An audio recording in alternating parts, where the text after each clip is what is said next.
Welcome back to the show. Welcome back to the show.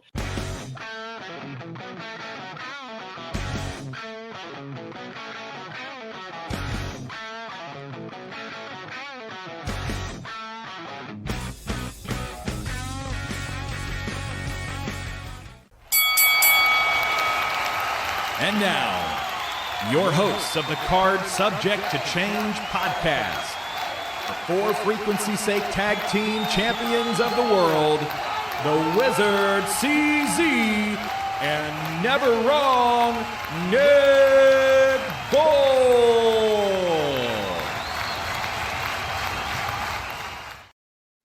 Hello, one and all, and welcome back to another exciting edition of the Card Subject to Change podcast.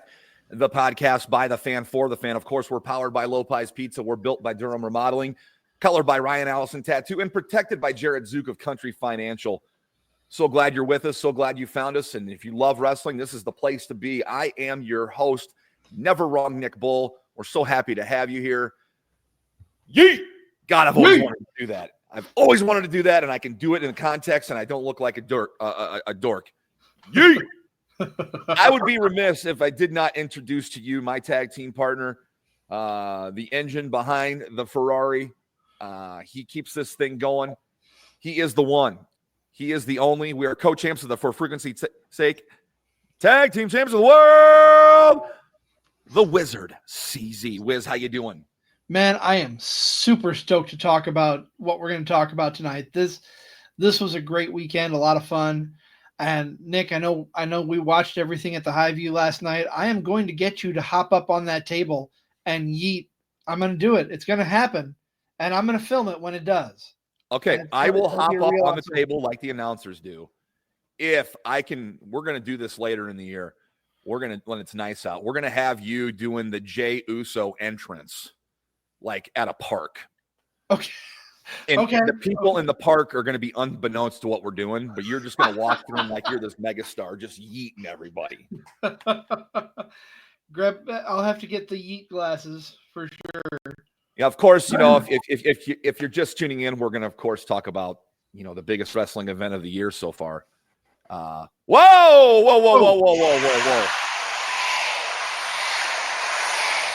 What's this?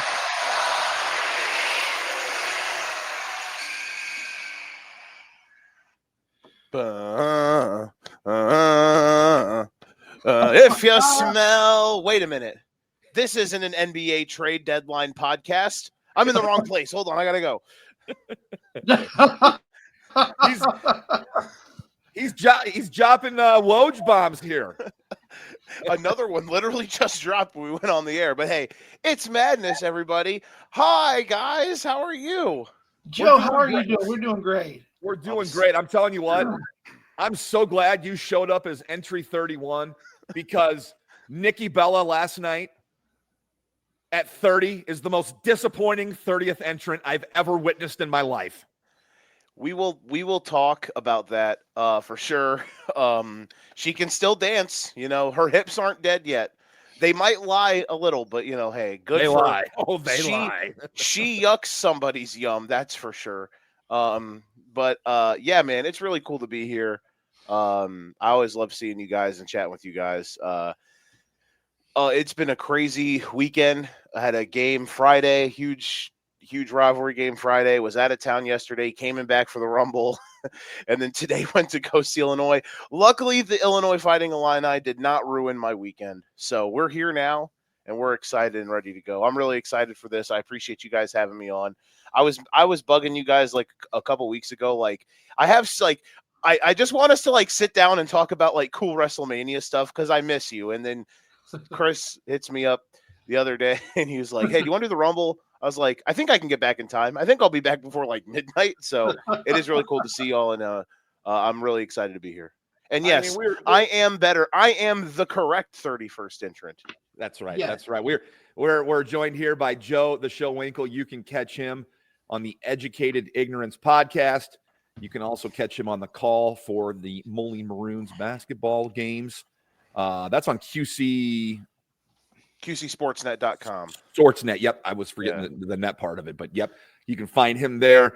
But I was excited when we got you booked to talk about this, and even more excited now that we got probably the most shocking / surprising entry or ending in Rumble history. I mean, Yeah. so it's just fuel for the fire. We're glad to have what, Joe. I guess I'll ask your biggest takeaway from the show. What was your thoughts to yourself? What were you saying out loud or to other people when the show ended? It was so I watched with one of my best friends, Blake, last night, and we were just genuinely happy. It was for the men's Rumble. It was one of the two, I think, best I've seen in my lifetime. I wasn't a wrestling. I was only 6 years old and not a wrestling fan yet when the 2001 Royal Rumble happened, which is, I think, popularly acclaimed as the greatest Royal Rumble of all time. Just from knowing back. Just 92. From knowing back then, were you going to say 92? Okay. Yeah. Just going to say, just saying from like a person by person standpoint, I do, and someone who, has the WWE network trademark, or AKA now a Peacock subscription in America, you can go back and watch old shows. So I've watched it, and I felt like guy for guy, it was the most loaded actual Rumble. Like the last third of it, it's just like, in the end, when it's the final 11 guys in the ring, it's like everyone. It's like 10 Hall of Famers and Logan Paul. It was really good. So it was fun. It was just really fun, and the ending was genuinely surprising and in a good way. And it's going to be nice to listen. I know we'll have qualms about certain things. I feel like to your guys' fan base, and you guys have a great one, and you guys always kill it. I feel like the only few times that I've actually come on to talk about pay-per-views was the SummerSlam after Jey lost to Roman, and we did the live show after WrestleMania Night 1 last year. So I feel like I've only been on here to talk negatively. So I hope people now can understand after tonight that I do enjoy the product of the WWE, because the third time is the charm. And it was just fun. It was just really fun, man. And that's what it's supposed to be.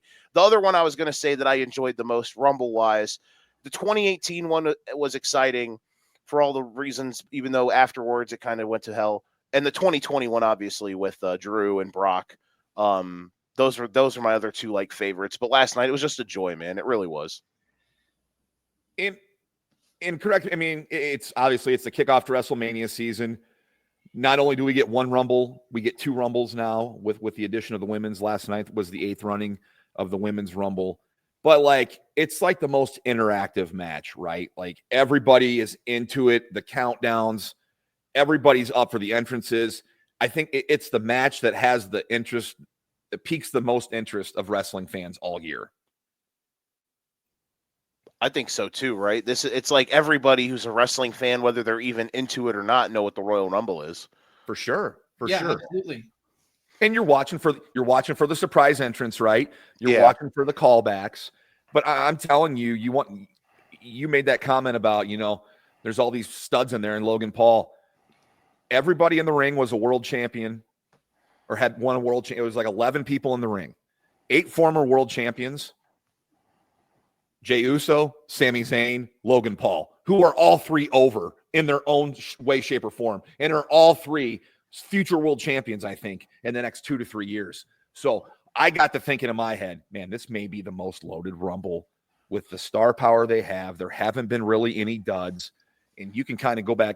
And I know 92 was well before your time, Joe. I'm not sitting here saying that stay off my yard. This Rumble wasn't great. No, but for it was the first roster. Yeah, and the first one, you're right, though. Stacked roster, and the first one ever, one of only, 2 that were actually for the world title. So, yeah, no, yep. I totally understand when people say 92 is one of the best. So, where do we want to start, gentlemen? Because there's so much to talk about. I mean, obviously, we know what everybody, unless you lived under a rock yesterday, knows what happened, knows the big surprise at the end. And I think that should be our main event tonight, is talking about the men's Rumble. But we had 3 other matches on this card. The women's Rumble, we had 2 out of 3 falls with DIY and the Motor City Machine Guns. And of course we had the ladder match between KO and Cody.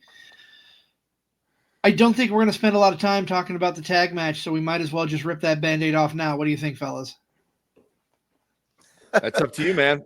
We really just hop around on here, but I understand if you want to leave the men's Rumble for last. I get that, but let's you this is like this is the choose your own adventure wrestling podcast book, the closest thing you'll ever get. So you decide where we go, and then we'll go for there.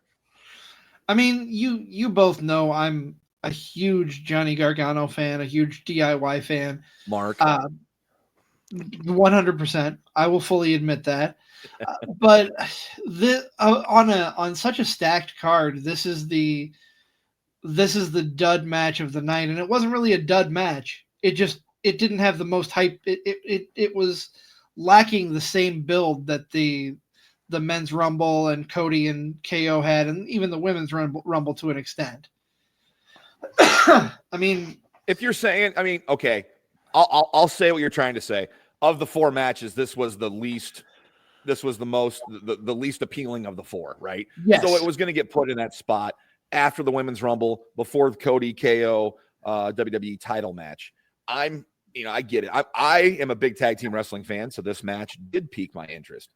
I think it's big that the titles are being defended on a show, a major show. I think it's bigger that they're being defended in a big arena like that. We all know how VKM felt about tag team wrestling. Triple H cares for it a lot more, and it's not as featured as much as I'd like it to be, but I'm glad there was a tag team title match on the card. And then look at the 2 tag teams we got to see. DIY. Like Gargano and Ciampa by themselves, I'm not really into, but I can get into them as a tag team.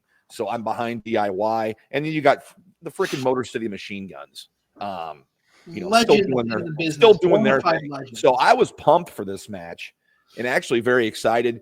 And for once, I didn't roll my eyes and cringe at the 2 out of 3 falls stipulation. I really didn't, because I was like, wow, let's get the most we can out of these guys. So I was looking forward to this match, and actually I enjoyed what I saw of it.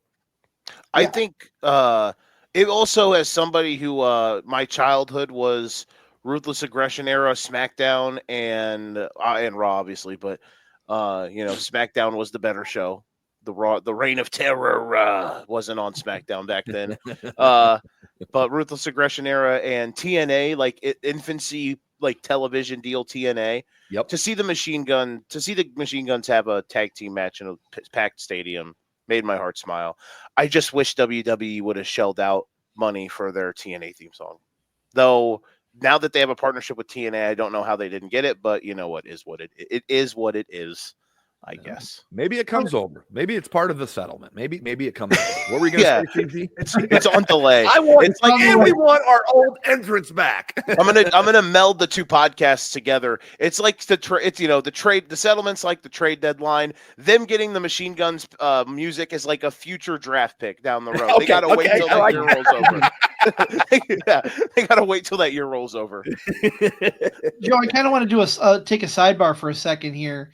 You bring up how Motor City Machine Guns, huge stars in TNA. Since you haven't been on the show in a while, I just want to ask you, did you have the Hardy Boys having the TNA championships and Motor City Machine Gun having a WWE championship on your bingo card at all last year? In the year 2020, in the year of our Lord 2025, probably not. Good. I mean, geez, the Hardys right now, I don't even know. TNA in general is weird because I haven't actually followed day-to-day TNA in forever, but you see stuff and you know.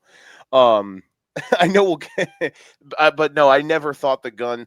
I guess I kind of knew for a while the Guns were going to, in the middle of 2024 when they kind of weren't doing anything, all roads pointed to them going to WWE, and I'm glad they landed there, and I'm glad that Triple H kind of gets it with the indie guys, quote unquote. So they were main roster immediately. He slapped the tag belts on them immediately. And, even though they don't have them now, they are relevant to a degree, even though they can't seem to book tag team wrestling on main roster television on a week-to-week basis. But is what it is. The thing that popped me more TNA wise is that Michael Cole said Nick Nemeth's actual name in the Royal Rumble match. I was like, wait a minute! I was the Leo DiCaprio movie from the the Leo DiCaprio meme from Once Upon a Time in Hollywood. I was like, I know who that is. Nick Nemeth. Yes. I know that name. There's a different name over here. Yep. That's what popped me. The TNA thing that popped me last night. I think the biggest thing to talk about, the match was really good. I like I said, I will always enjoy DIY. The Motor City Machine Guns are bona fide legends in the business. I think the big story coming out of this match, though, is the return of the Street Profits, costing the Motor City Machine Guns the titles. It seems that way. The first thing I thought of last night, and I'm not, again, I promise there were a lot of things I liked on this show, so I don't mean to sound sour. It just reminded me of, like, the heel stuff when Bobby Lashley with them, like, failed, and that made me sad. Because it was like, that should have been really cool. And now seeing the Hurt Syndicate stuff, one of, like, the 4 things AEW is doing well right now, which, I mean, God, we could have a 2-hour show about AEW right now. I'm sure you guys would love some of my AEW takes. We might have to have it. We might have to schedule a special edition. Yeah. But it's just like, so the Profits, who knows, will it work? Will they ever actually split them up and let Montez Ford try to be a single star? Who knows? But yeah, I mean, maybe you set up a 3-way tag at Mania, let them open one of the nights. That would be kind of cool. Man, foreshadowing, I'm not sure. But yeah, that's definitely something to take away from the match for sure. Yeah. And not only that, the fact that they cost the Machine Guns the championship instead of going after DIY, because let's face facts, the story is that DIY attacked them. They want to take the belts from Ciampa and Gargano. I think that's going to be a good story coming out. And I'm like you mentioned, a 3-way at WrestleMania. I would love to see those 3 teams go at each other in a 3-way. Can we make it an elimination match to just icing on the cake for me? You know what? If they leave it at 3 teams, I'll be fine. I hope they don't go like a fatal 4-way and then it gets rushed to about a 5.5-minute match. I'm fine with all 3 of these teams going for the title. I got respect for all 3 of these teams. And, you know, I'm kind of what Joe's saying, like, maybe this is the last run of the Street Profits before they make Montez Ford a freaking star, right? And, you know, don't just think of the matches that would cook with Montez Ford as a single star on either show. We would have some really good stuff. So maybe those guys, all 3 meet at WrestleMania. Stryker added his little 2 cents over here about this. He can see it become a ladder match for those 3 teams at Mania. That's fine. I don't have a problem with that. If that's where they decide to go, I'd be okay with that. That would, as long as whatever the 3-way match is, as long as it's done right. And by that, I mean, they don't have one team sitting with their thumbs up their asses on the corner and 2 guys in the ring tagging whoever the hell they please. One person from each team needs to be in the ring at all times. Oh, agreed. But I don't know if they'll let me book this match or not, so we can only hope.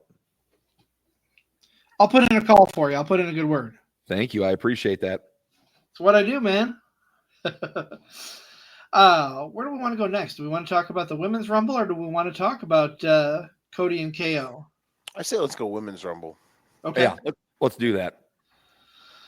So I'll ask you this, Joe. I kind of have a sense that Nick's answer already.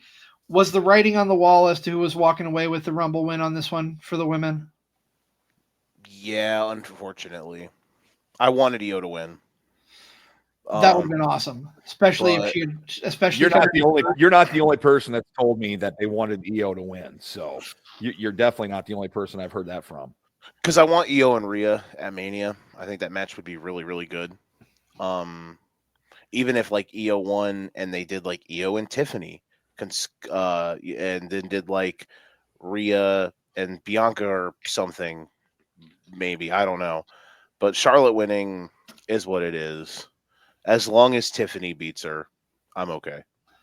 Which, I mean, yeah, I doubt it, but we'll see. I mean, it is as much credit as we'll give the men's for being unpredictable in that shocking finish. I just thought this was too obvious that she was going to win it. It was just so obvious she was going to win it. Rhea, your biggest star, current champ, she's not going to be in it, right? Tiffany Stratton, another huge star right now. She wasn't going to be in it. And then you can kind of see the pattern of the current women's situations on both shows, and none of them are really screaming world title picture. I guess one thing I was looking forward to possibly happening in this match was the return of Jade Cargill and having her go after Bianca as having Bianca be her attacker, and then Bianca goes. Yeah, I was shocked about that. I kind of thought we would see that. Because she's not actually hurt, right? Not to my knowledge. No, storyline. Yeah, I knew it was a storyline write-off. I just didn't know if she was actually hurt too. But no one's going to suspect her of doing it. You can turn her heel. This is the time, because who's Rhea going to work with now on Raw? Ooh. Who's the heel you're going to feed Rhea right now? Yeah, I think it's pretty obvious Charlotte's going to go after Tiffany. It's going to be, old blood versus new blood. Hey, this is how we run stuff around here. And I think Charlotte's going to win the title at Mania, as much as I hope it doesn't happen. But that's the way I see it. What happens here? Who do you feed? Who do you feed Rhea now? Do they give her Nia again? I don't want to see it, but no. I think Tiffany and Charlotte will be it'll be Wrestlemania or Blondemania at Wrestlemania. But you could get, if you do a chamber match for the number one contender, there's still a path to get Io to win it. Even Bianca you win that, obviously. I feel like it's not out of the world for one of them to get there. It just probably won't be the big monster heel versus Rhea type situation, because they haven't booked. Outside of Liv and the Liv and Rhea things, the Liv and Rhea thing's over. Rhea's got her revenge, got her belt back.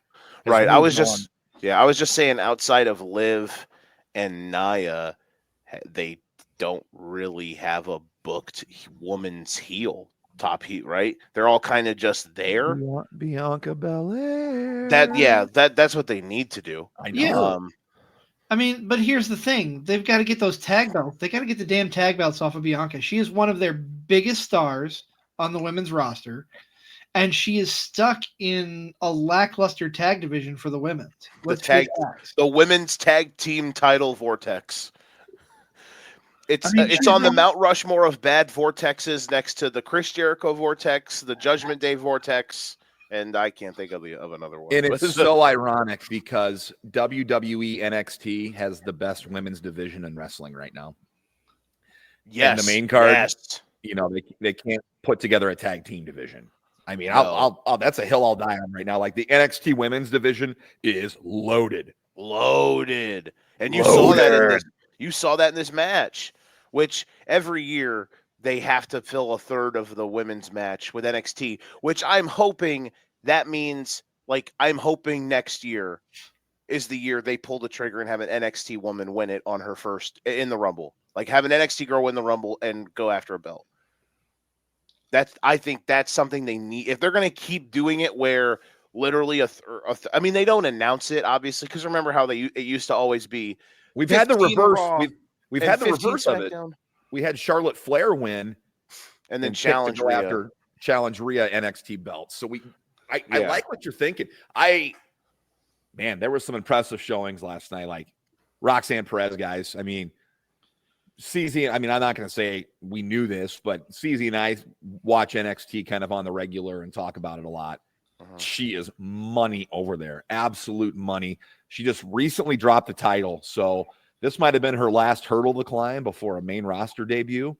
Yeah, I was just going to say, is this her call up? Because she was impressive last night. But I liked this Rumble. I thought they did a good job of filling out the roster for the Rumble when you know that there's no Rhea, there's no Tiffany. That causes some things. And, I know Becky Lynch was rumored to possibly come back last night. We don't know if she's re-signed, but we got to believe she's still part of their plan when we see her getting promoted, not only at the Rumble, but also in Raw promotions as well. I think the only gripe that I have with the Rumble women's match is I hate that every year they have it be where Nia just comes in. And I understand it, but like, why do we have to have her eliminate a third of the field every time? Like, I feel like they do that every year. Could they have given that spot to Piper Niven instead? Or like like when they had Shayna do it, that was cool, even though it ended in her not winning. Maybe but like, it's probably part of the deal. It's probably part of the deal. Hey, you're not going to win, but we're going to put you over. You don't have to have someone eliminate a third of the field in every Rumble. It's like, let it be dispersed. Like Roxanne was in there for 42 minutes and she didn't eliminate anybody. She came in at third. Like, I just feel like they don't know how to book the women, like in a lot. Like they just, for some reason, like the men's Rumble, honestly, beat by beat, I thought was done really, really perfectly. Maybe there's a few things that were like, well, I don't know, but I really can't think of them off the top of my head. The women's one, like if you're having Roxanne come in at 3 and she's going to go to the end, have her have a few shock eliminations, to like just, because it's basically like it makes you feel like she just sat in the corner and like survived getting beat up for 42 minutes and then was involved at the finish. Basically. Yeah, I can see it from that way. I can absolutely see it from that way. My biggest gripe with the Women's Rumble was number 30. What a letdown. I know I've said it before in the opening of the show. The most disappointing number 30 in any Royal Rumble I've ever seen, men's or women's. You got the countdown, you got the long dramatic pause. Yeah, there was like 2 seconds there was like 2 seconds that just sat there after the horn sounded, and then it's. I was like, oh god. I've never been more let down as a wrestling fan than I was right there. There are so many better people that could have filled that spot. I know, and Punk said no, she's at home watching Larry, but AJ Lee would have been perfect as that number 30. It would have been cool, but does she really want to do it at the end of the day? Because you have to imagine they asked her, right? I would think They're so. probably asking her on the regular. Yeah, because I even told my friend Blake, I was like, her just coming back to do a Rumble spot and that's it. The music, the pop, everyone would lose their shit. They'd all be so happy. And that could be it. She doesn't have to sit there and do any other story. That can be the only thing. It would have been cool. Because, like, what's the Nick? I mean, maybe Nikki just really wanted to do it. Like, but who's that? I mean, who's that serve? I don't know. I hope this doesn't mean she's, like, back. Could you imagine if they feed her to Rhea? Oh, God. I'm sorry that I just put that into the ethos, but I mean, now it's probably going to happen. Joe. Now it's going to happen. After you. I'm going to come after myself. Can I tell you guys my favorite part of the Women's Rumble match? For sure. Absolutely. The Alexa Bliss entrance. Yes. I was so genuinely happy because I've always really liked her. I think she's really, really good. And wearing the Fiend stuff, like the Bray tribute. Bray's one of my favorite wrestlers ever. So, I mean, it's not like I was broken and cried a lot when Bray died, but like it's one of your favorite guys you've ever seen, and he's just such a great character. So it's why I like the Wyatt 6 stuff. I think I've told you guys, even though I know you guys didn't like it, but like that shit meant like when they were doing it, like or trying to do it, like that shit means something to me because I love Bray so much, and I know why Bo wants to do it. So to me, I'll try to get behind whatever they do. But like just her doing that, she had the thing that said Fiend Forever, but there was an R. I don't know if you guys saw it. Did you guys see it? Yeah, I did. And it had a small R after the F, so it said Friend Forever. That made me genuinely choke up. And the fact that we had nobody thought it was going to happen. Like, it was rumored, but then everyone kind of said, no, it's not going to happen. And when she came out there, people were genuinely like, the pop wasn't just like a, oh my God pop. The pop was like a, we are really happy you're here pop. And that made me very happy. And then the interaction between Cole and Wade. Cole said, the internet said she wasn't going to be here. And then, Wade's like, quit reading the dirt sheets, Cole. Quit reading the dirt sheets. The dirt sheets are bad news. That's what he should have said. Reading the dirt sheets, Cole. Wade is unintentionally awesome at it. It's crazy, but he's not. He's good. But yeah, that was really cool. And like her getting in the ring, and you could tell like it meant a lot to her. Like she was like almost crying. I don't know if you guys caught that or not. But I don't remember. 2 years. I don't remember. Gone. I know, that's what I was thinking. I was like, she's been out at least a year and a half. We looked it up. We looked it up last night, and it said 2 years. So, I mean, I think she when had I watched she it back, had a child. She had Right, a child yep. and got ready, but creative didn't have anything for her. So it's been long overdue. Yeah. So even though she wasn't in there long and whatnot, never expected her to win, obviously, but like the fact that she was there, the fact that the pop she got was amazing, the Bray tribute was really touching, and I loved it. And the fact that it just genuinely was happy and made her happy, I thought that was really cool. Probably my favorite, might be my single favorite moment of the night, honestly, because it was genuinely like a this is cool moment. Absolutely. I completely agree. And Bliss has always been one of my favorites. I think she's excellent. I'm glad to see her back. I know there was a lot of, she's holding out for more money and blah, blah, like Cole reading the damn dirt sheets. Yeah. But no, I'm glad they worked everything out and she came back. What do you think about Jordynne Grace, Joe, and her showing up? Yeah. She's good. She's really good. If there was gonna be anybody who was gonna eliminate half the field last night, guys, I think it should have been her. Just throwing that out there. Here's my question for y'all. Do you think she's a main roster right away? No. You don't think so? They had her eliminate Julia last night. It's going to set up a match. It's going to point. set up a match on NXT, and the fans want to see it because Julia's awesome and Jordynne Grace is awesome. Yeah, I think she starts out in NXT and works her way up. And it's not a diss. I just think like the NXT women's division just got better. Like by adding, just got way better.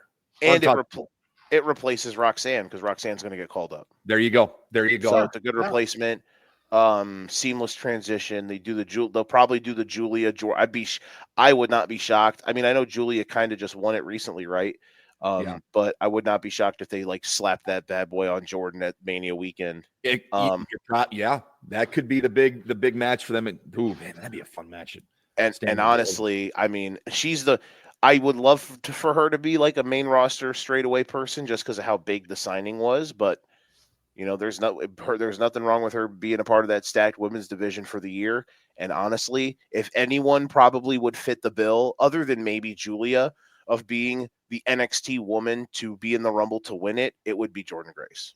Yeah. And I honestly think it probably will never happen because I feel like they won't have that foresight. Maybe, I don't know, but it's something I think that, especially, I was going to say this earlier, like, remember back in, like, I don't think they did it. Obviously there was no brand split in the early 2000s, but I remember the mid to late 2000s and the early 2010s Rumble. Well, I guess not early 2010s, but the mid to late 2000s Rumbles, they would always be like 15 Raw and 15 SmackDown superstars. So they don't do that anymore, and they don't promote it like 10 Raw, 10 SmackDown, 10 NXT women. But literally for the women's match every year, like, the first year, a third of it was legends returning to be a part of the first one. But outside of that, every year, it's like a third of the women's Rumble is NXT wrestlers. So, like, I think it would be really cool to have one of them win it. So that's where I kind of got behind that take.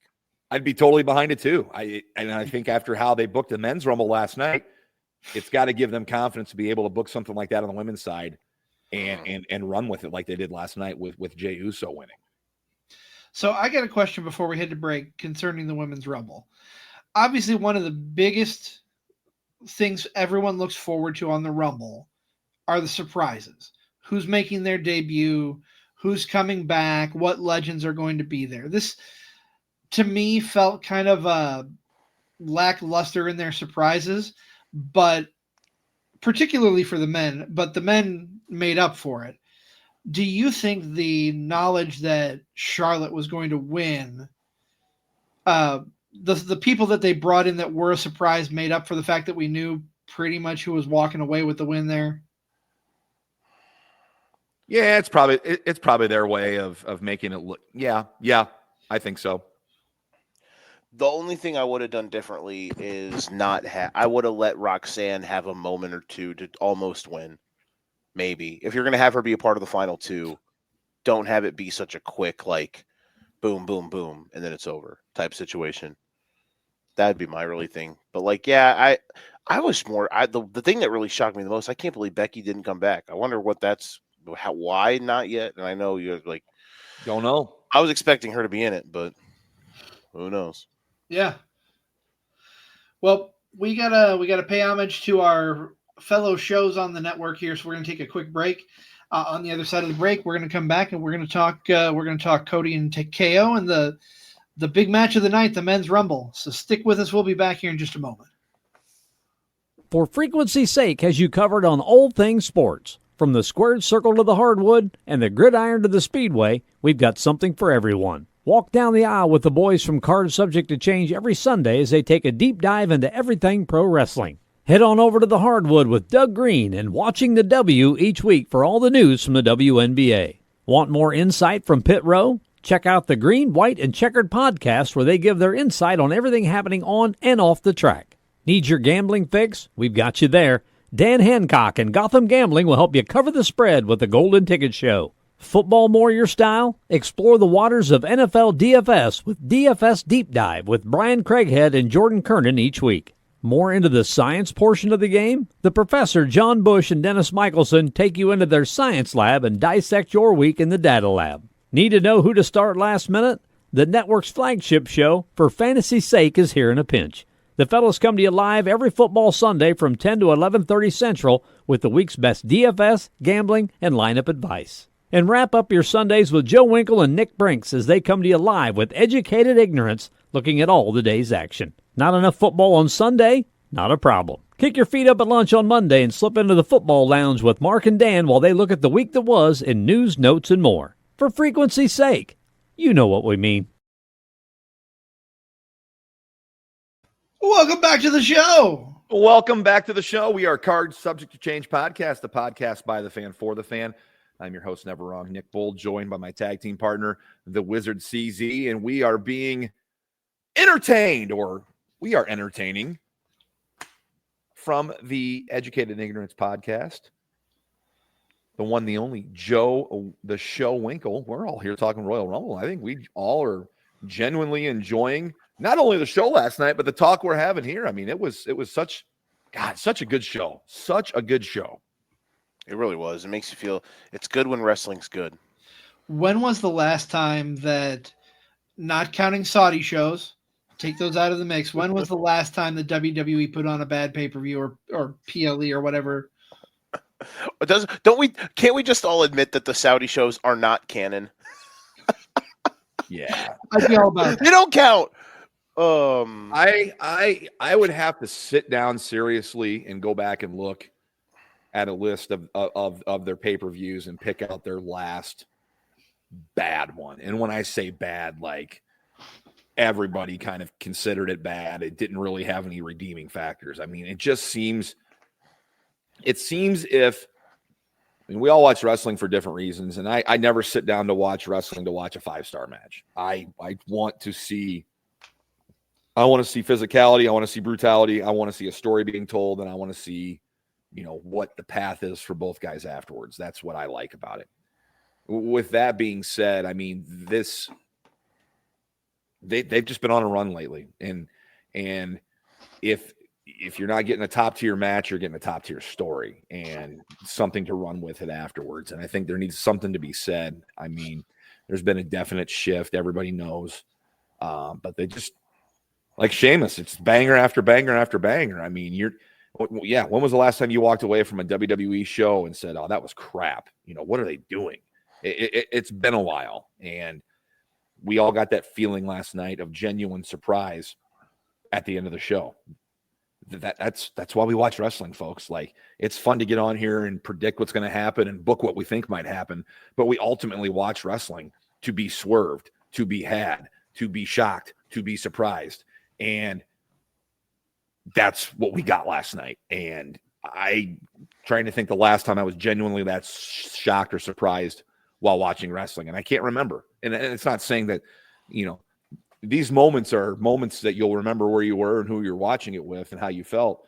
I can't remember the last time I felt this genuinely shocked. And it's a good kind of feeling. It really is. Yes. And God, the last time I can remember thinking, by the way, thank you, Jordan, for the comment. I really appreciate it. It shows how much you care about me, and I care about you too.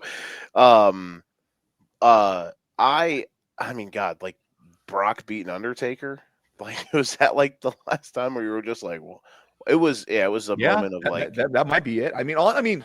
I wanted to ask that question because I've been thinking and racking my brain all day. Like, when was the last time I was genuinely shocked, in a good way? Like, I've been shocked in a bad way. Yeah. It's like, really? Why? But in a good way like that.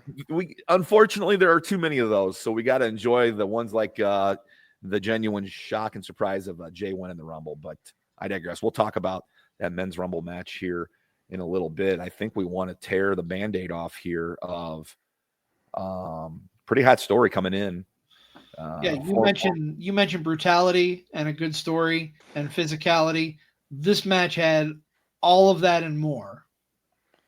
The the fact that they brought back for a one time only the Winged Eagle title, and I think doing that was a masterstroke with the way they have built off of it, and Kevin Owens stealing that title, parading around like he's the world champion.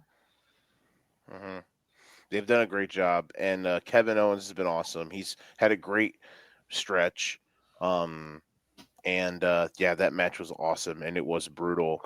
You could not pay me to take the bump, not the end one, because that one is sick. But I know what bump you're saying. Go ahead.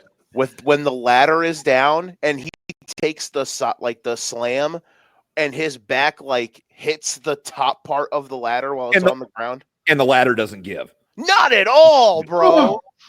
And we're not talking about like they did the one where they slammed him into the open part of the ladder, the open part. I'm talking about when the ladder is down and he gets slammed onto the point of it. No, sir, not me. I'm not doing, brother. That is psychotic. Kevin Owens is a maniac. Yeah, it was really fun. It was really good. The Sammy stuff was hard. It made you feel, in a sense, like Sammy's looking at Cody like, why'd you just, I understand, but why did you just seriously hurt my friend?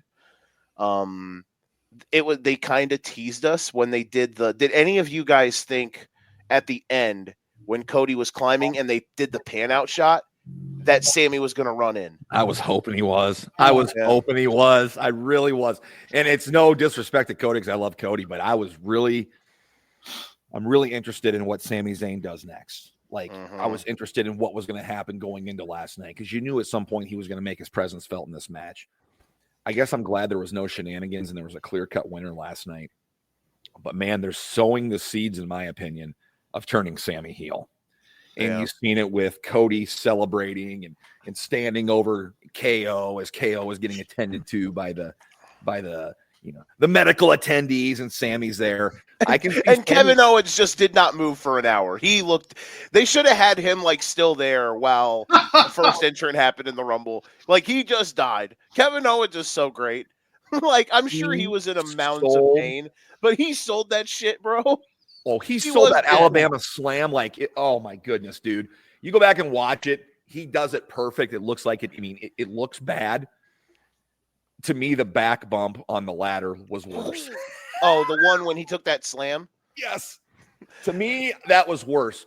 I was like, holy shit, during the Alabama slam because it sounded, it looked, it was just amazing. Yeah, but at least that ladder breaks, and it's a breakaway, and it gives. Yes. The one where he just takes that slam, like, buddy, couldn't be me. No, thank you. No way, no howdy. So you bring up a good point about Sammy possibly turning heel. We've seen him as a heel before, and he does an excellent job, but this is going to be a completely different if and when he does turn heel, a completely different version of Sami Zayn as the bad guy. We're not doing the ridiculous conspiracy theory gimmicks. This is going to be. Hey, I kind of like that gimmick, man. It was crap. It was great. Dude, he was great. He was great in it. I need to go back and watch some He made it perfect. Sammy. He made it good. He took shit and he made it gold. Right. Let's face facts. But I see if and when he does make that turn, this is going to be a more badass, destroy everything in his path, Sami Zayn, and I am all in for that. I don't know about you, how you guys feel. Yeah, if that's the route they go, I'll be excited. I'm with it every step of the way. There was a cool little red herring that I don't know if anyone else noticed, but remember when he first turned heel with Kevin and he pulled Kevin off the announce table when Shane did the dive? Yep. I'm sure that wasn't the same sweatshirt and sweatpants, but he was in, when that happened, a black sweatshirt and black sweatpants. And I noticed that last night. I was like, they had to do that on purpose. But I have a 10,000-foot galaxy brain question for the two of you. Ooh. As much as I would have loved Kevin to win, and then maybe Sammy win the Rumble, and then you have Kevin and Sammy do the Mania main event for the title, it would have been really cool. But I understand, we're here. It's fine. Obviously, the Rumble is great. All that blah blah blah blah blah. Where we ended is good. I'm interested to see how we get to whoever Cody faces at Mania now. We'll talk about that, obviously, in the men's match. But was last night, this is my 10,000-foot galaxy brain question, was last night the first planted seed of the Homelander Cody Rhodes heel turn? I think so. Yeah. The images of him standing on the ropes, celebrating, and staring at a literally dead Kevin Owens. Yeah, a dead, bleeding, not moving Yes. Kevin Owens. Those pictures and those visuals were really cool, and it felt like, this was a step toward. It just felt like it, because though there's a lot of things that they do when it comes to storytelling and booking that doesn't have any continuity at all, usually the main stuff will link together thematically and all have purpose. And it felt like they're not going to do something by accident. And the way Cody's mannerisms after winning, and I understand it was if you look at it from the vantage point of, he was excited, he was happy to win, he finally he got rid of his nemesis in a brutal rivalry. I get that, but I just first little seed planted of him being of him being a prick, but laughing while doing so. I think back now as you explain this, as Cody's celebrating, Kevin Owens bleeding out and dying on the floor, the crowd's really not cheering for Cody. It's kind of a more revered silence to see what's going on with Kevin Owens. They might have reacted that the match was over, but the crowd's not going bonkers for Cody. They were not singing the song. No. They were on the way out, but I see it talked about a lot, the whole Cody going Homelander, and it's a calculated risk for WWE to do. But I think somewhere down the road, we're going to get Cody and Roman 3, and it's going to be the complete role reversal. Roman's going to be the face, and Cody's going to be the heel. And it is going to be such an interesting dynamic for round 3 of those guys. And to me, That's what I'm hoping for. If Roman and Cody ever meet again for round 3, I want it to be with a role reversal. I want Cody to be the hated heel, and I want Roman to be the baby face coming in.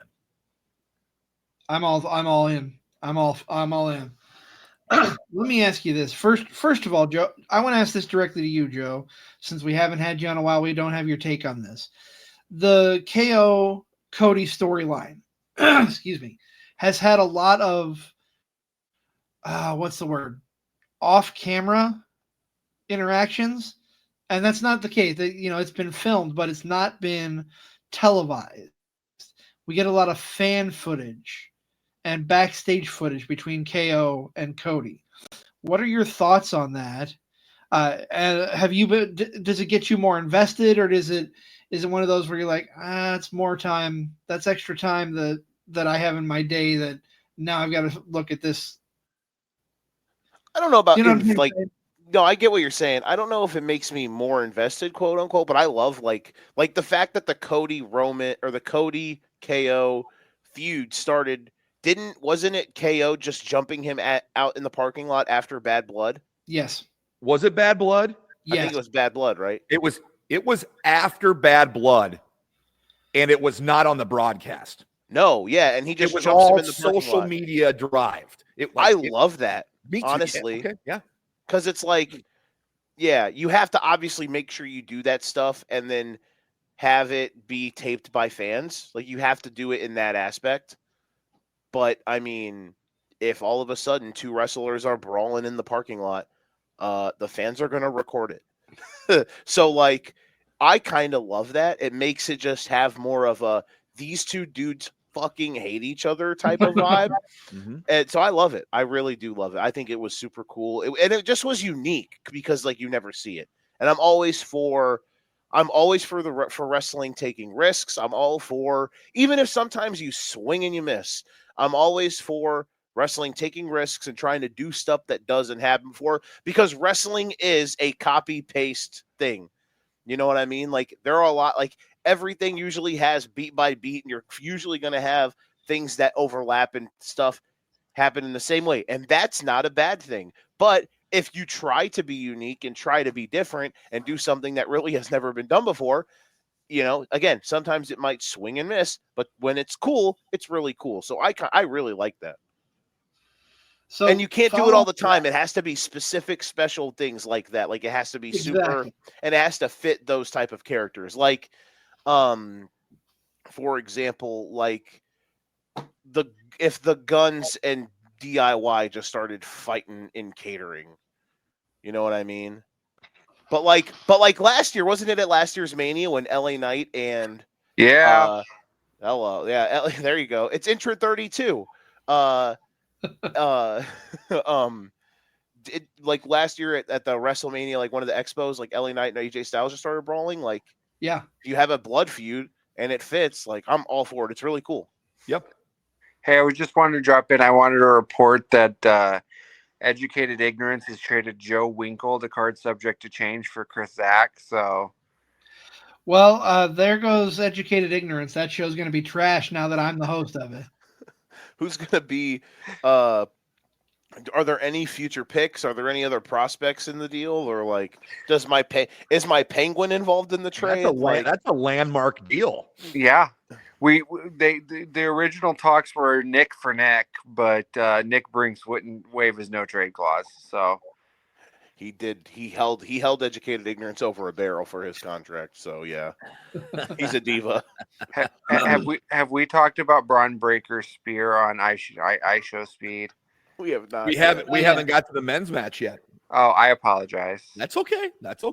Spoilers. I'm in here cashing in my money in the bank during Royal Rumble match. My bad, guys. That's all right. Sounds like some R-Truth would do. Are you going to try to get a hot tag now? Yeah. Bring a ladder into the Rumble match. Hey, the R-Truth hot tag moment from last year's Rumble is like a top 5 moment I've ever seen, because it was so damn funny. And the crowd played along, and the wrestlers played along. It was great. I could not. I love when he came out for the women's. That to me was still...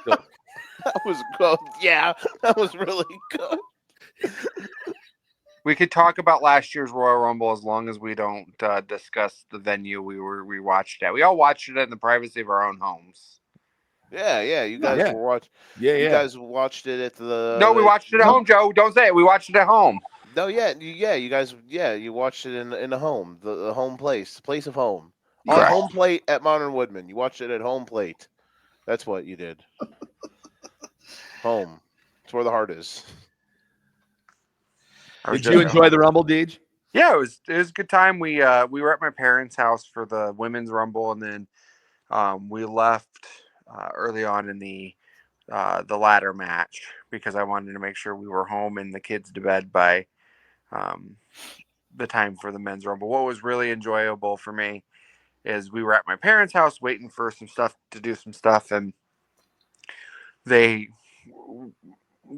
was a TV. They have a TV in their dining room, which we had the Rumble on, and then a TV in their living room, which we had the Rumble on.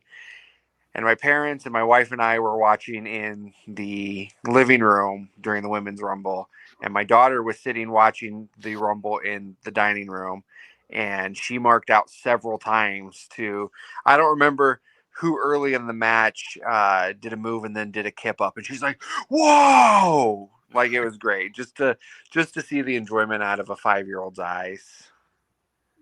No doubt. And here I am, 44 or going on 45, and I probably, it's the same thing. It's just, everybody's a wrestling fan. They just don't want to admit it. Exactly. They really are. If they just took the time. You just have to suspend a little bit of belief every once in a while and just enjoy what these guys do. And, my dad, it was funny because he texted me about it hours after we left their house, meaning it was still on at their house. Even so, he texted me just the 3 letters USO with like 10 minutes left in the match. We're down to our final 4, and he just texts Uso. Uh-huh. Oh. And I just said, yeet. Yeet. Yeet. My 5-year-old is heartbroken that the tribal chief didn't win, though. She was. Was she like, Dad, that's you? Of course. Yeah, there we go. And then she held up the big gold belt this morning and said, "I'm the tribal chief now." There we go. She's the captain now. What do you think about what's Roman's plans for Mania? I don't know. I texted CZ kind of about that this morning. I would not be surprised. Obviously, there's a lot at stake with the Elimination Chamber, but I would be fired up for a triple threat match. I think a triple threat between Rollins, Punk, and Reigns would be a lot of fun. I'm gonna fire back at you, and I'm gonna say I hope they don't do that. I do too, because here's why. Unless like the winner of that faces Cody on night 2. Ooh. So what if it? I don't want a triple threat match. That's fair. For no reason. That's fair. But if there's something like that, okay, because we're gonna we'll just rip the Band-Aid off. We're gonna start talking about We're gonna start talking about Mania right now. If you're gonna have a triple threat between those 3, it's got to be main event night 1, or the co-main on night 1. Winner gets Cody night 2. There could be some kind of goofy, like, shitty finish at the Elimination Chamber that goes into Paul owing a favor to Punk, as far as Reigns is concerned, and then you've got that almost 2 entire months. Well, I guess the Elimination Chamber is March 1st. Yes. So a little over a month between Chamber and Mania, for Rollins to piss in Punk's Cheerios. I don't know that I've ever cheered during the Royal Rumble as hard as I did when Logan Paul eliminated Punk. I just did not want him to win. I know, I'm a hater. It's fine. Who was your pick to win, DJ? I think in Jordan's thing, I think I picked Cena. Obviously, I wanted Reigns or Rollins to win, but I'm really happy with how it ended. I think it finally fed into the crowd, kind of got what they wanted. One of the, we live as wrestling fans for those snapshot moments. And fast forwarding your guys' conversation, I think the two snapshot moments that I'm going to remember from this one for a really long time are the Ray and Penta at the beginning, and then Jay and Cena's face off. Kind of aching of Cena Rock Hogan type flashbulb moment, which was pretty dope.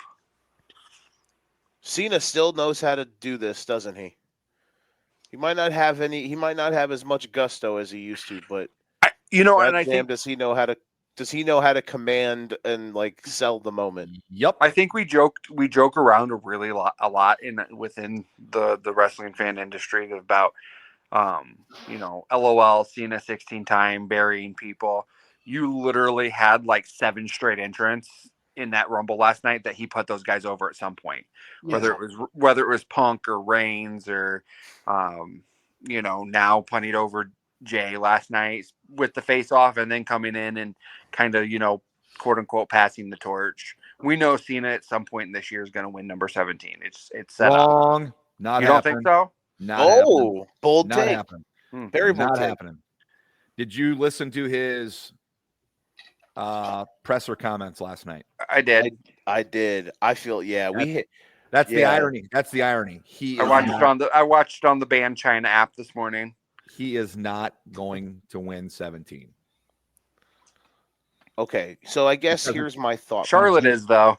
Well, that's fine if Charlotte does. And she's going to win them all in the next 6 months. And that's fine. She's at 16, brother. I really wanted Cena to win last night, even though I picked Punk to win. I wanted Cena to win the belt. Or I wanted Cena to win the shot at Gunther. I wanted Gunther to destroy him at Mania. Oh. Only for Cena to come back and beat Gunther and slay the Giant at SummerSlam. At WrestleMania Backlash. At SummerSlam. Ooh. This year's SummerSlam is the first 2-night one. It's in MetLife. They're going to need something big. I thought that would have been big. Well, the plan's different now. I don't know what they're going to do with Cena. I have some ideas. You think he wins the Elimination Chamber, right? That's what I'm worried about, because I don't know if they have the balls or the foresight to do another guys who work night one will also work night 2 situation, because that is like risky. Well, especially when you did it last year on a guy with a completely shredded knee. Yeah. I think, as long as they're all healthy, you can do it and try to get away with it, but like I do love what you're saying. I don't know if they would actually go that route, or how dope would it be if they did like the triple threat winner gets Cody. If they did it right, They did. Yeah, like Roman wins the Chamber. Here's my thought. I think we're gonna continuously. I don't know where last night's little promo that John cut is gonna make him go character wise. I have some ideas that I will share. So like, I think we're going to continuously have him, even though I thought he was, at the end of the day, I'm glad he did not win the Rumble last night, because the story is better of him coming this close and not getting it before finally doing it. I want him to continuously not be able to get across the finish line. If let's just say the Nick idea happens where that triple threat to get to Cody, you have Roman win the Chamber, and the guy he beats last is John. And that's the final 2. So John just comes up short again. Then John's in the Money in the Bank match. The match ends with Cena there trying to grab the briefcase, and he's knocked off by whoever wins it. And you continuously build. Now, maybe there's some character shifts at some point where it's like how he reacts. Because the way he said that promo where he was like, me winning is best for business and whatnot. That was interesting. I'm interested to see how they build for that from that. But like, I think eventually you get to him finally getting the match and he wins it. And if I had to perfectly book it, which won't happen, but if this was what happened, I think it would be really cool. Cena's last match is at the last pay-per-view of the 2025 calendar year. You find a way to manipulate and have a pay-per-view like late December on a Sunday or Saturday. He wins. It's his last match. He retires. Vacant belt. Royal Rumble 2026 is for the vacant belt. Would that not be cool? That shit I'm really spins. good at And this. then it's better than 1992. Hey, Throwback to earlier in the show when I was actually watching. Hey, but in all things, like, I do think that's how you can get to Cena winning it, because if he does win it, I don't want to see. I mean, not that I wouldn't want to see him put someone over by losing it, but he doesn't need to. The story is him chasing to get it, and I think if in his last match it's I lose, I'm retiring. If I win, I go out breaking this record after a year-long, told story of him continuously coming short. Then I think that would be really, really neat. I think you just cooked too perfectly there, Gordon Ramsay. I did kind of I was kind of on fire there, wasn't I? You were. But that would be, Nick, the idea you had, I did come out of last night because I've been thinking it's going to be Punk and Roman at Mania in some way, shape, or form. But I did come out of last night wanting the triple threat, we all hate each other grudge match.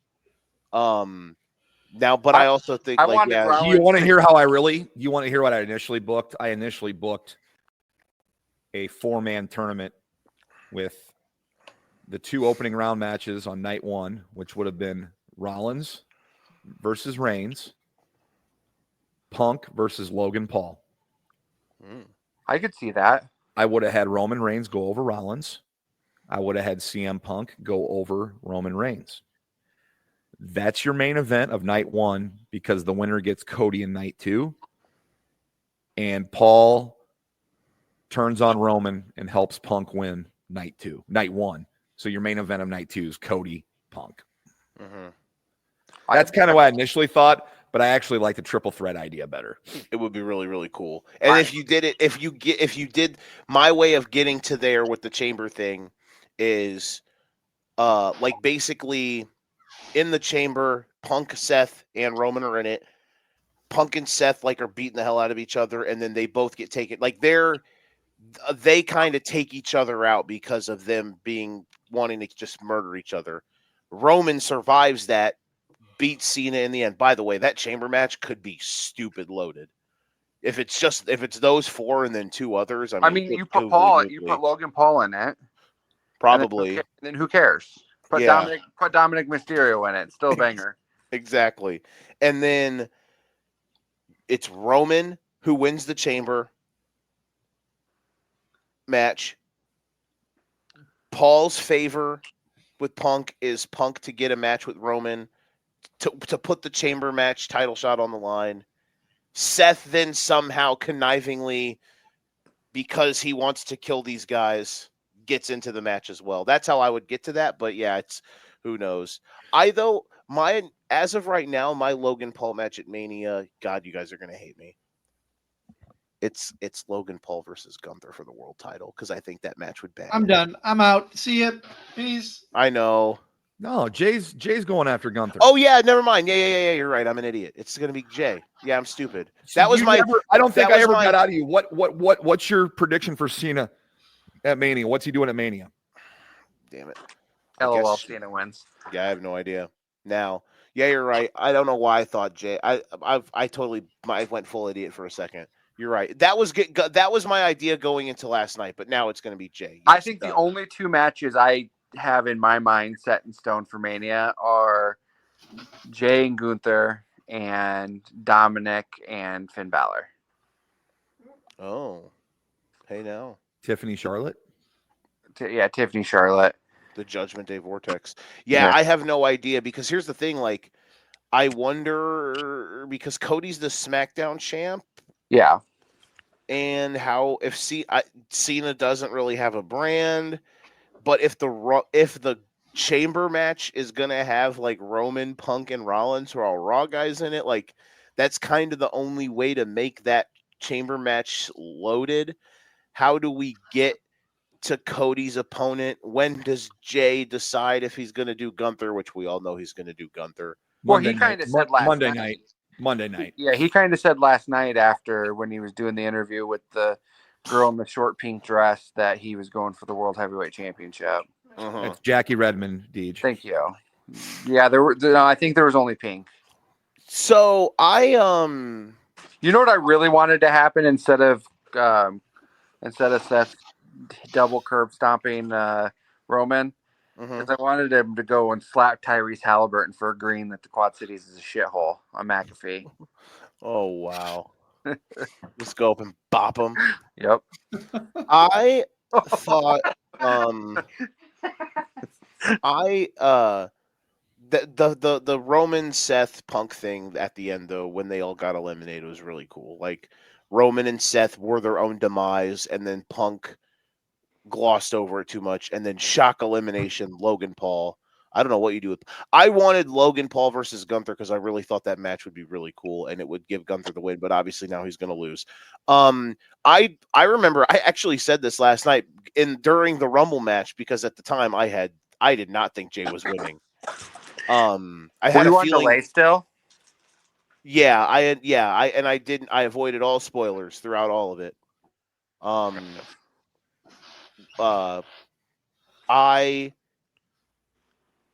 It was so my friend Blake and I were talking, and I was like, the Saturday night's main event match was good. They just had to rush the end of it because they ran out of time. You can build a really good match between those two and have Jay end up winning and the crowd be all behind it, especially because the story now is Gunther's beat him 3 times, once or twice for the IC belt, and once now for the World Heavyweight title. And now this is him. Like I was thinking at SummerSlam, Jay finally overcomes it.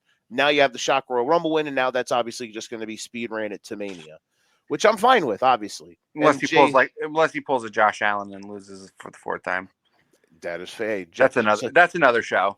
So Jey Uso and Josh Allen. What Jey Uso is the Buffalo Bills. But yeah, my heart dropped a bit because I know this means the end of Gunther, and I'm a big Gunther homer.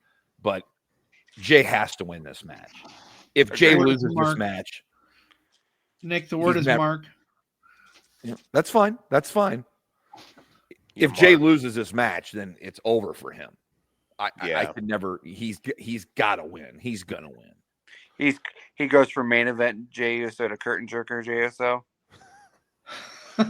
Yep. So remember how we said earlier that when we get to Roman Cody 3, we want the face and heel dynamic changed? Yep. So Roman is kind of a baby face, not a baby face. He's more of a I don't know if he's tweener. He's a stone cold baby face. Yeah. But he also never really, during the bloodline stuff, showed remorse for all of the bullshit he did. If you actually have... So do you guys think that Jay is going to main event night 1? And even if it's like Roman versus Cody? No. Or not Roman... excuse me. Sorry. I'm all over the fucking place. My bad. Even if it's Roman versus Punk or the triple threat match, do you think Jay would main event night 1? No. Do you think that they would do you think they would have him on night 1? Or do you think they'd do both matches on night 2?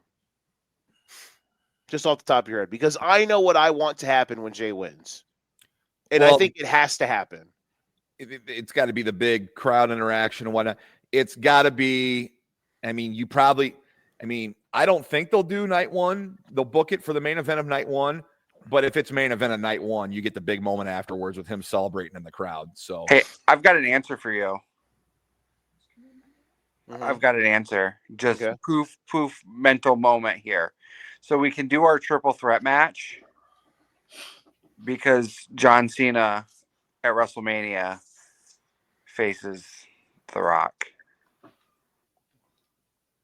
That would be weird. Thrice in a lifetime? Thrice in a lifetime. 3 lifetimes. I mean, hey. Shout out to those Moana reshoots. Hey, don't Moana's great, brother. I'm not saying anything bad about it. I'm just saying that is literally why The Rock did not or is not going to face Cody this year, because of Moana reshoots. So my thing is that when Jey wins, you have to. Roman has to be the guy to come out and put the belt on him. They won't do it because even though they perfectly picture and have all the stuff that they have done with every story that Roman and Cody is a part of, they do it and build it right. But in order, because in the bloodline stuff, Roman never actually said, yes, all my actions were bad. He basically was just he was the same guy, but on the good team now. What if we're all right? What if everything's correct?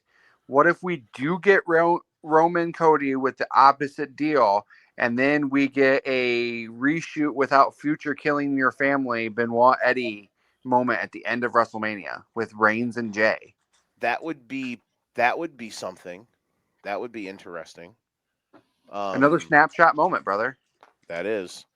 I just think to have Roman actually go out there, doing something like that, Roman obviously he would be out there, so it wouldn't be him stepping aside, but Roman giving the moment to Jey, to me, would make up for him actually getting on the mic and saying, yeah, I'm sorry I was a prick. You know what I mean?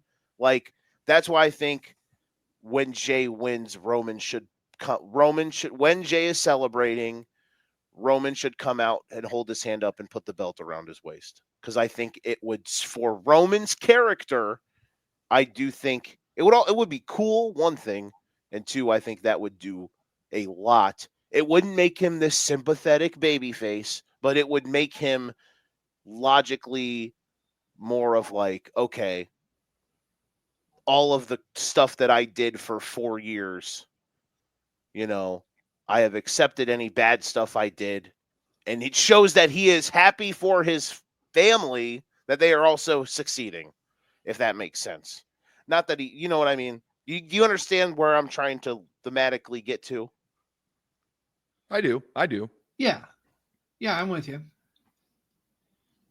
So yeah, that's where I'm at. So I want to go back. I'm headed out of here, guys. I just wanted to run in and share some stories. Well, thanks, Deej, for stopping by. Deej. We're glad that you did stop by. It was great to hear from you. See, Deej. I want to ask you guys, because coming out of this, obviously everybody was shocked. Very. I think Nick can probably remember a little bit better, but I think I literally was like, holy shit, when Cena fell off the apron, when he stumbled off the apron and Jey was the winner. I have seen a lot of negativity towards Jey getting this win. Obviously, we all don't feel that way, but one of the big stories that stands out is there are people who are calling for Triple H to be fired because Jey Uso won the Rumble. I mean, that's drastic. That's an extreme measure. But what do you guys think of the negativity towards Jey Uso, who is arguably one of the most over wrestlers in the company right now?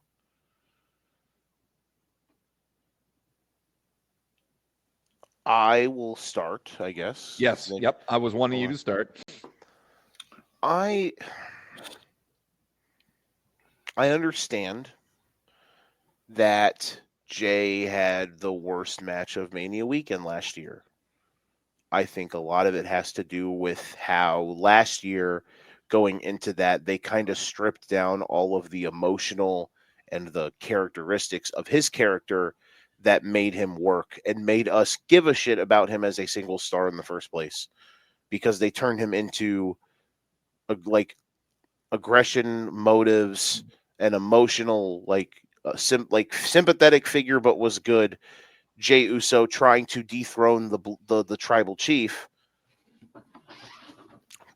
he became Yeet Man versus no Yeet Man in the brother versus brother match, in a match none of us wanted to see.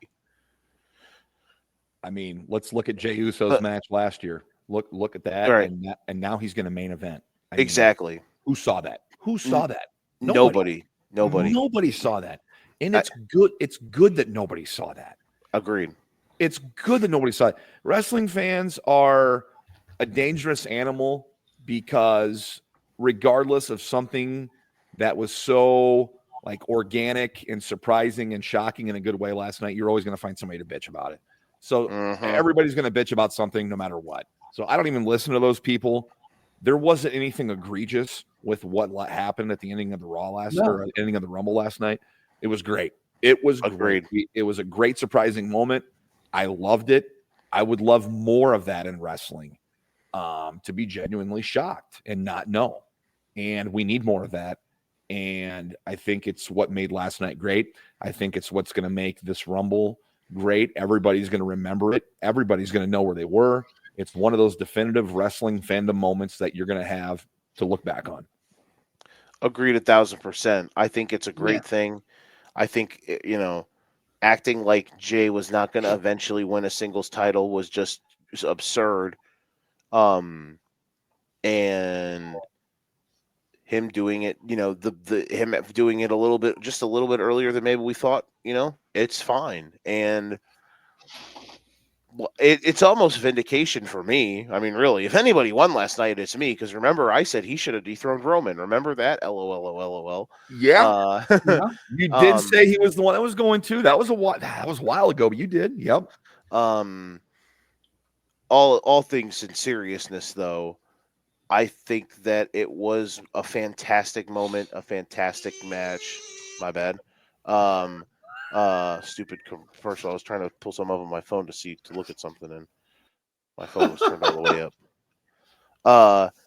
It was genuinely shocking because, like, you kind of know when the flow of something is happening, and like in the Rumble especially, it's like this guy does his move. All right, well, I know the next guy's going to counter it. And maybe when Jey super kicked him and John was holding on, I was like, okay, John's going to knock him off now.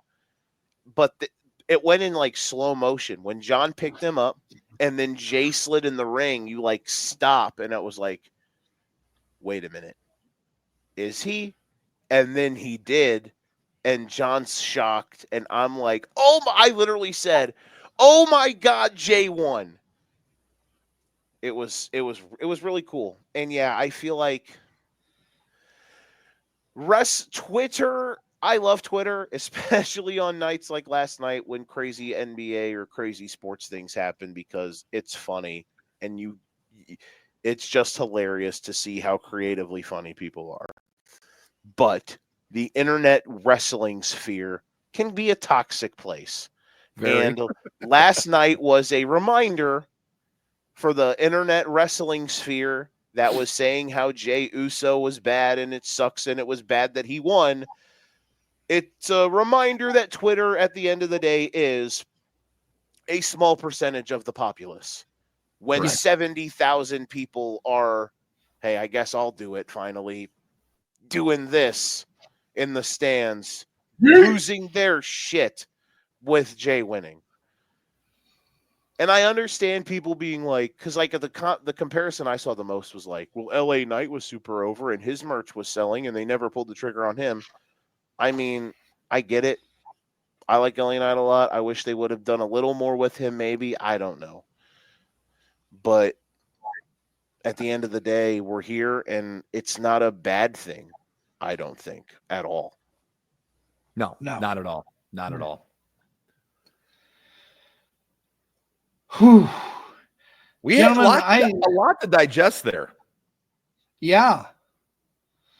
So, and I'll close with this. If you know the outcome of every single match, if you can predict what's going to happen in every single match, what is the damn point in watching? Right. And this being surprised in and of itself was refreshing. And kudos to Jey. I think this is well deserved because, like I said a few minutes ago, he is arguably the most over guy in the company right now. Yeah, him and Cody. because I still think even after the end of last night, I think Cody obviously is insanely over to a degree with the populace and whatnot. But yeah, Jey, I'm sure someone out there has the argument the YEET thing is more over than him. But I do think because remember, like, which was stupid. Like, remember when WWE during the WrestleMania 30 era, they thought the yes chant was over, not actually Daniel Bryan. Yeah. And they like tried to let Big Show do it. And we were like, nah, fam, we want the tiny guy with the beard. Right. Right. Like Jey, when Jey is serious and like, the YEET stuff, like the promos he was cutting with Gunther, like, I've main evented WrestleMania. You haven't. I understand that, you're better, you all this, but like the emotional stuff that he can cut, like the promos he was cutting back in the Bloodline day, he hasn't had anything like super good like that lately. But even the promo he cut after he lost to Gunther on Monday was good. Like when he's not just YEET Man on the stick, he's really good. He's really, really good. And yes, are the matches sometimes not great? Sometimes, but when he's in there with the right cat, not his brother, when he's in there with the right cat, it can be awesome because he does have, because the crowd is invested. He has a limited moveset, but the crowd's invested and, he can work. So like, yes, as long as I'm filibustering, but at the end of the day, it works. It all works. And I think people who are like super off about it, it's like they just complain about anything. If Cena would have won, they would have been like, Cena wins everything. Yeah. Right. You know what I mean? Like they just hate everything. Well, gentlemen, this has been a fantastic discussion. Joe, thank you so much for being a part of this. Yeah, man. We'll bring you back down the road for sure. Not sure when, looking at the calendar, but love having you on. You bring some great perspective to Nick and I just agreeing on everything. There you go. Yeah. The next time I'm on, it's going to just be like the list of Joe instead of the list of Jericho. Okay. And it's just going to be my way of like I said, I have a lot of AW takes to get off my chest. We'll have to make a special episode. Absolutely. You're always welcome back here, man. Yeah, I love it, guys. You guys are awesome. I can't wait till we are all out at the lounge and watching wrestling again. Can't wait. Together. You guys are a blast. Generally great human beings. It's so good to see you guys, and this was awesome. I appreciate you guys letting me come on here and talk about what was a fun Saturday night. Absolutely. Yes. We'll do it again here soon. Absolutely. Agreed. Well, that is going to put a wrap on this edition of Card Subject to Change, the podcast by the fans for the fans. As always, we are powered by Lopez Pizza, built by Durham Remodeling, colored by Ryan Allison Tattoo, and protected by Jared Zook of Country Financial. For Joe the Show Winkel, catch him on Educated Ignorance Sundays. For my partner, Never Wrong, Nick Bull, I am the Wizard CZ. This has been Card Subject to Change. We will see you back here Wednesday for our midweek show, The Kickout. But until then, have a great week.